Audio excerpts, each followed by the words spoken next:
vai ter que derrubar um outro. Vai interferir no livre-arbítrio do próximo. Então, daqui a pouco tu tá achando, não, eu só queria o meu bem. Sim. Mas o teu bem pode ser o mal do próximo. Outro, exatamente. Então, isso aí é importante, né? O bem e a justiça significa justamente essa dualidade, né? Fazer o bem e a justiça significa que tu vai fazer o bem desde que tu não faça mal pra ninguém, né?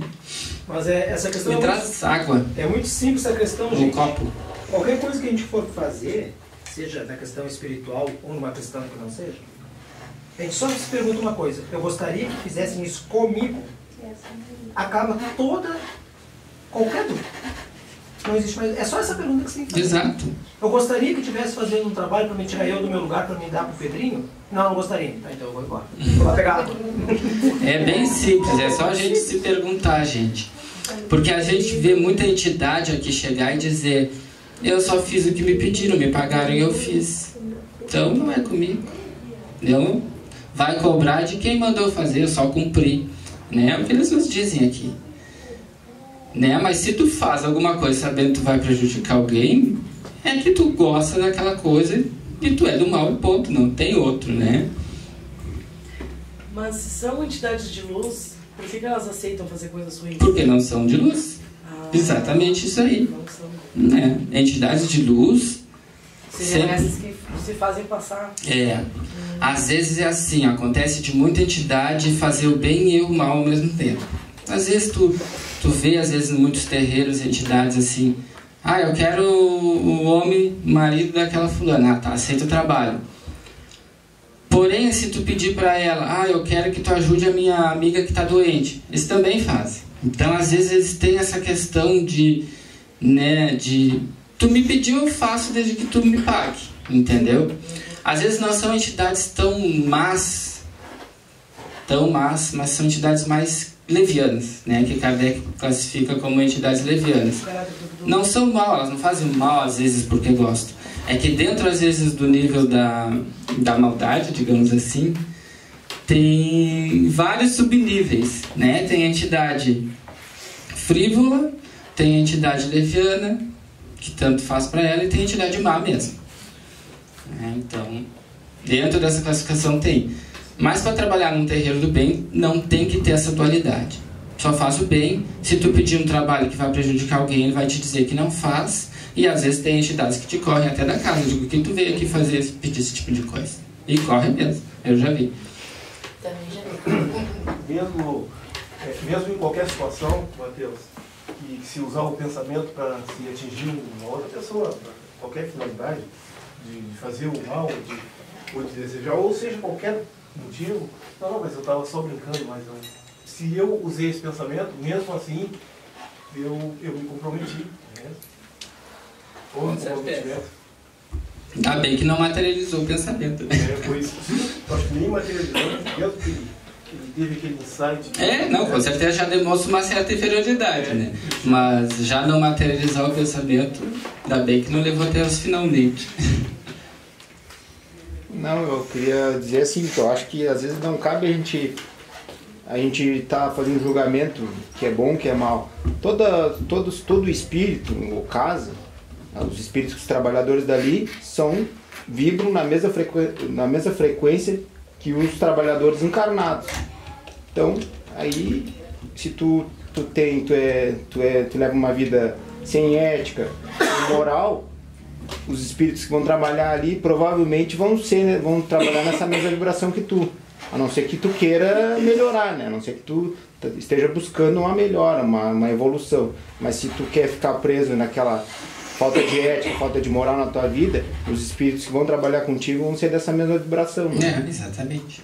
Às vezes acontece, gente, de as entidades serem do bem, estão trabalhando lá, e quando a casa começa a estar numa certa transição quando os espíritos inferiores começam a adentrar a casa, assim, aí às vezes aquela pessoa que trabalhava com guia do bem, às vezes ela incorpora um guia do bem, de vez em quando, e às vezes incorpora um outro do mal entre aspas, né? Quando está nessa transição, né?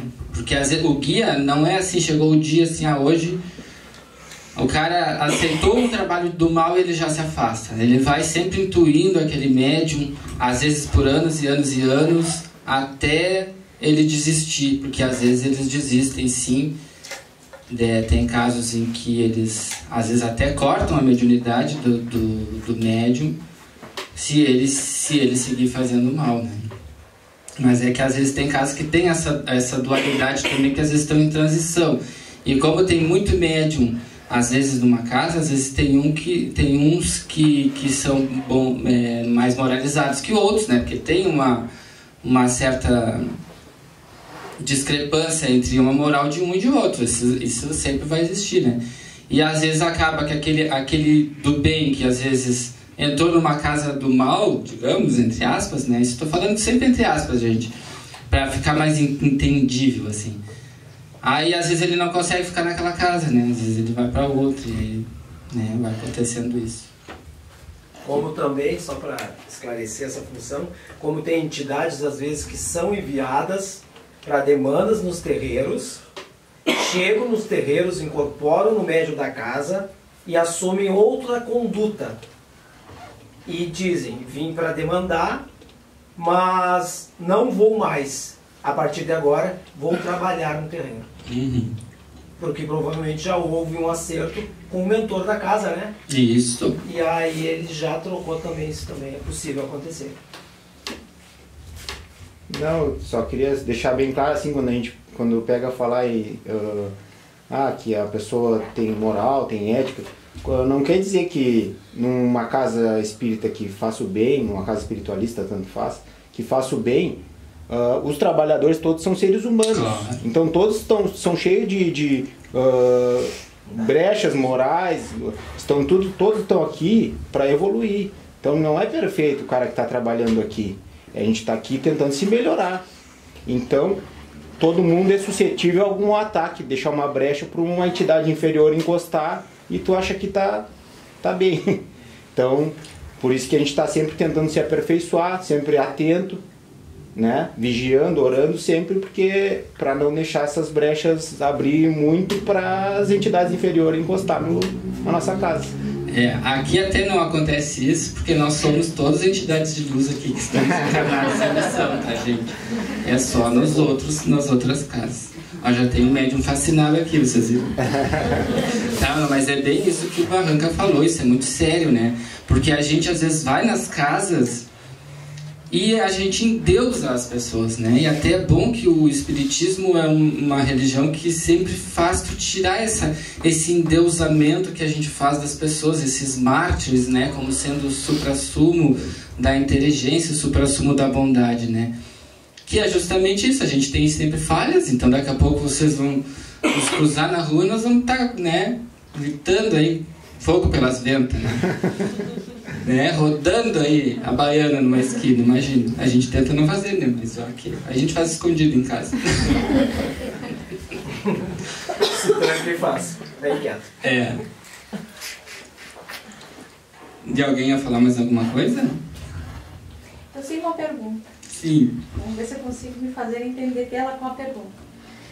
Dentro do centro de Umbanda, ou Quimbanda, sempre tem um responsável por todos os filhos da casa, tá, que seria o pai de santo, uhum, certo? Cabe ao pai de santo julgar se o filho está tendo uma má índole, se está vibrando numa energia mais densa, enfim. Mas no centro espírita, onde a gente se reúne para fazer o estudo, por exemplo, né? Existem, como a gente acabou, e como tu mesmo acabou de colocar, que os espíritos de luz se aproximam de quem busca a luz. Mas vamos supor assim um exemplo só para exemplificar a pergunta. Sim. Que aqui onde a gente está aqui agora, exista um espírito que não seja legal, né? E ele permanece entrando aqui. Como a gente identifica e como sana isso? Como sana o dirigente? Isso. É assim, ó. Bom, primeiro o dirigente tem que chamar a pessoa no cantinho, né? Depois que ela verificar se a pessoa tem grandes brechas morais que está atrapalhando o trabalho, tem que chamar, porque senão vai acabar atrapalhando o trabalho. Mas isso varia muito de casa em casa, porque tem casas que tu tem um presidente. Todas as casas que são filiadas a Fergues, por exemplo, as casas espíritas que eu estou falando, tem um presidente. E para estar afiliado à Félix tem um estatuto, tá? Então vai ter uma pessoa responsável que vai tomar a frente daquela situação, se porventura acontecer, e vai ter que tomar uma decisão sobre aquela pessoa. Às vezes realmente tem que ser uma decisão séria. Outras casas têm um colegiado, né? Por exemplo, que várias pessoas, por exemplo, nós aqui, né? Nós fundamos a casa em um grupo, né? Então nós aqui nos consideramos que temos um colegiado de pessoas que vão tomar a decisão, né? Vai ser só um só. E nós aqui somos tão bebezinhos que nós não temos nem estatuto ainda, porque nós abrimos as portas ao público há 5 meses, eu acho, nem sei. Então nós não temos nem estatuto.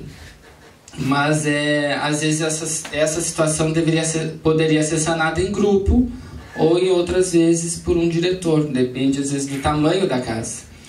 Mas se acontecer coisas muito sérias, o responsável encarnado deve sim tomar uma posição para que aquilo não se espalhe. Daqui a pouco a casa, onde tem vários trabalhadores ali, que tem 20 trabalhadores, 19 estão ali coesos e um está querendo atrapalhar, ele vai ter que chamar no cantinho para que ele não termine com a casa, né? Porque senão pode dar bagunça. Então é responsabilidade dele dar um jeito.